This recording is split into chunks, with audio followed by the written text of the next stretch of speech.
তাদের পাশে আমি ছিলাম এবং থাকবো। এবং বাকি যারা এখানে আছে তারা কেউ 2 বছর আগে এই এলাকায় এসছে, কেউ 4 বছর আগে এসছে, তো তাদের তো দায়বদ্ধতা নাই এখানে মানুষের প্রতি। তারা এখন পেয়েছে, কেউ দলের জন্য পেয়েছে, কেউ প্রচারের জন্য চাচ্ছে, নিজের নামটা ছড়ানোর জন্য চাচ্ছে। আমি তো ওইটা না, আমি এখানে কাজ করার জন্যই আছি এবং তাদের সমস্যার সমাধান করতে পারি না পারি তারা আমাকে খুঁজতে হবে না।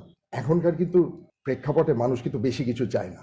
মানুষ এখন টাকা চায় না আপনার কাছে, মানুষ আপনার রিলিফ চায় না, কিচ্ছু চায় না। আমাদের এই আসনের জন্য মানুষ 2-3টা প্রবলেম। একটা হলো আমাদের ভাসানটে, করাইল, এসব জায়গায় আমাদের পানি ড্রেনেজ ব্যবস্থার একটা খুব প্রকট সমস্যা আছে। এটা একটা সমস্যার সমাধান চাই। গুলশান বনানীবাসী সমাধান চাই ট্রাফিক সমাধান করতে পারলে তারা অনেক, আপনার ভোট ডাবল হয়ে যাবে। কেউ যদি করতে এতদিনে ট্রাফিক, কেউ এটাকে করে নাই, একটা রাস্তা বানায় নাই গুলশানে গত 15-20 বছরে।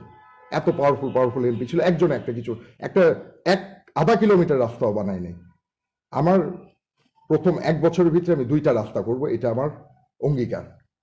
এবং এটাতে ট্রাফিক সমস্যা অনেকখানি কন্ট্রোলে আসবে এবং ড্রেনেজ ব্যবস্থাটা আমি অ্যাড্রেস করব। প্রথম বছরের জন্য এই 2টা প্রতিশ্রুতি আমি জনগণের সামনে রাখতে চাই। গত বেশ কয়েকটা নির্বাচন ধরে আমাদের এখানে কিছুদিন আগে আমাদের এমপি সাহেব বলেছে যে এটা হলো নৌকার ঘাঁটি।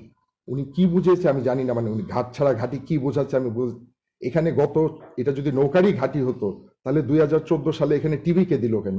2008 সালে এখানে লাঙ্গলকে দিল কেন? এখানে শেষ বৈধভাবে নির্বাচিত সংসদ সদস্য ছিলেন 27-28 বছর আগে, 96 সালে রহমতুল্লাহ সাহেব। তাও তখন বাড্ডা একসাথে ছিল। এটা তো নৌকার ঘাঁটি। এখানে যাওয়া বা ছিল ভোট। এই গত নির্বাচনে আমাদের এখানে ভোটার উপস্থিতি 30,000 ভোট পড়েছে, 3 লাখ ভোটে। তারপরে হিরো আলমের মতন একটা ছেলে দাঁড়িয়েছিল, সে নির্বাচন করার অধিকার সবারই আছে, সে দাঁড়িয়েছিল। তাকে কিভাবে কি করা হয়েছে আপনারা সবাই সেটা দেখেছেন। নির্বাচনে কত ভোট পড়েছে, কেমনে ভোট পড়েছে আপনারা সব সেটা জানেন।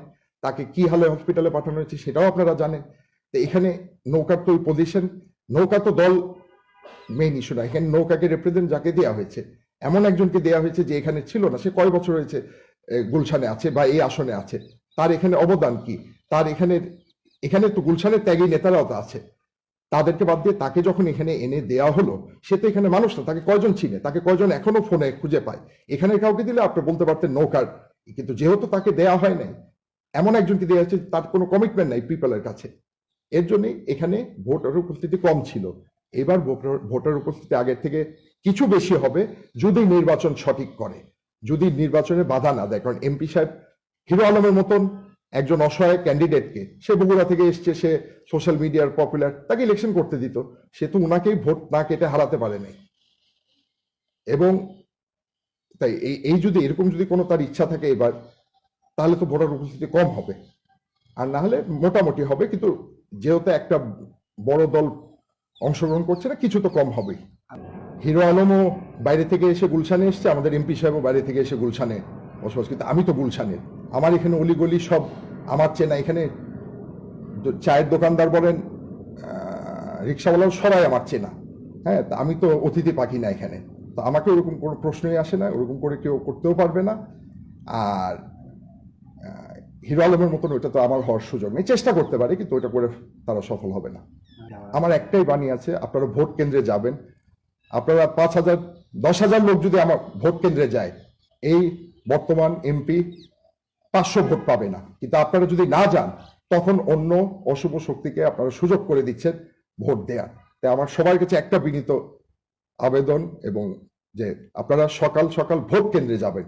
কিছুই হবে না আপনারা যদি দলে দলে ভোট কেন্দ্রে যান, কারোর কোনো সাধ্য নাই ভোটকে থামানো।